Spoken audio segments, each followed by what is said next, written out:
আপনার কাছে আমি জানতে চাই, সূরা ফাতিহায় আমিন শব্দটি না থাকার পরেও কেন আমরা আমিন বলা নিয়ে বাড়াবাড়ি করি? আমিন শব্দটি কিভাবে সংযোজিত হলো? আমিন শব্দটি সূরা ফাতিহার মধ্যে নাই। সূরা ফাতিহার আয়াত কয়টা ভাই? 7টা আয়াত। এই 7টা আয়াতের মধ্যে আমিন নাই। সুন্দর প্রশ্ন।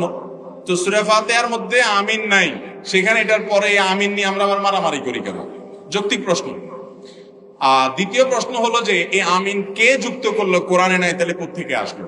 ভাইরা আমার, এই আমিন যুক্ত করেছেন স্বয়ং নবী করিম সাল্লাল্লাহু আলাইহি ওয়াসাল্লাম। তিনি বলেছেন, মানুষ যখন সূরা ফাতিহা পড়ে, বিশেষ করে জামাতে ইমাম গায়রুল মাগদুবি আলাইহিম ওয়ালাদ-দাল্লিন সূরা ফাতিহা পড়ে যখন শেষ করে, যে ব্যক্তি ইমামের এই সূরা ফাতিহা শেষ করা শুনে, সূরা ফাতিহার শেষে অনেকগুলো দোয়া আছে আল্লাহর কাছে, আমরা অনেকে জানি না, না জেনে পড়ি।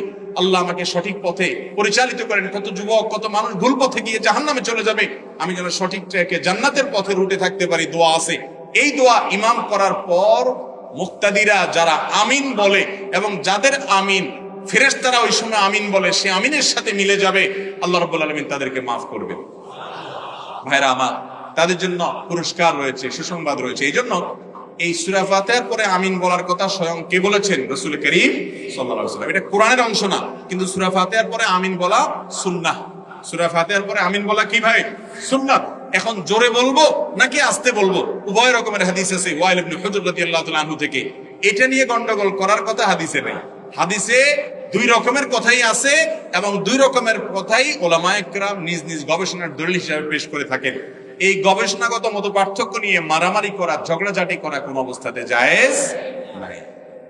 আল্লাহ আমাদেরকে বুঝার তৌফিক দান করুন।